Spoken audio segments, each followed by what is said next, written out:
সবশেষ খবর জানাতে এই মুহূর্তে ঘটনাস্থলে আছেন সহকর্মী ওবায়দুল হক। সরাসরি যাচ্ছি তার কাছে। ভোর ৫টা ১০ মিনিটে ঢাকাগামী অগ্নিবীণা এক্সপ্রেস ট্রেনটি ময়মনসিংহের গফরগাঁওয়ের শালটিয়া বাটখরা এলাকায় লাইনচ্যুত হওয়ার পর প্রায় ৯ ঘন্টা অতিবাহিত হতে চলেছে। এখনো পর্যন্ত এই যে লাইনচ্যুত দুইটি বগি এবং ইঞ্জিন সেটি কিন্তু উদ্ধার করা এখনো পর্যন্ত সম্ভব হয়নি।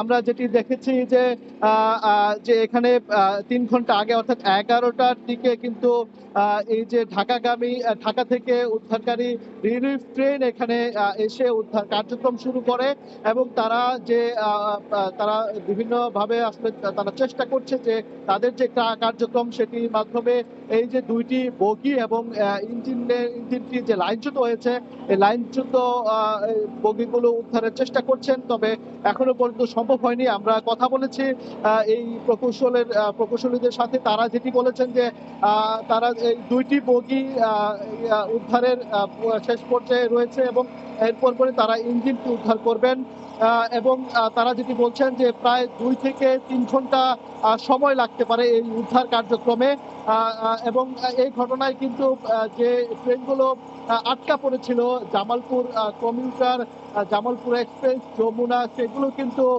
ইতিমধ্যে ঢাকা থেকে যেগুলো ছেড়ে আসা হয়েছিল যমুনা এবং জামালপুর এক্সপ্রেস, সেই ট্রেনগুলো ভৈরব হয়ে ময়মনসিংহের উদ্দেশ্যে এসেছে এবং জামালপুর কমিউটার সেটিও কিন্তু ভৈরব রেলপথে সেটি পাঠানো হয়েছে ঢাকার উদ্দেশ্যে।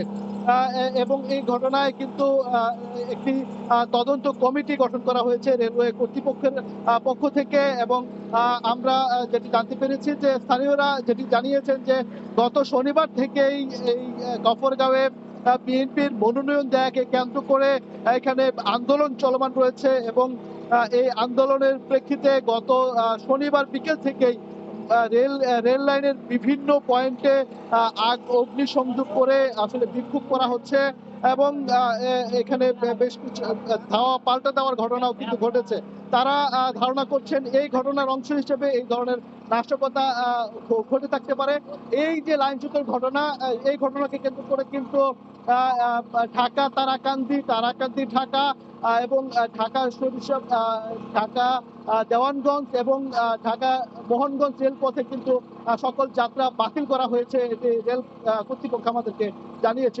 এই ছিল আমার কাছে গফরগাঁও থেকে সবশেষ খবর। সরাসরি যুক্ত ছিলাম গফরগাঁওয়ে।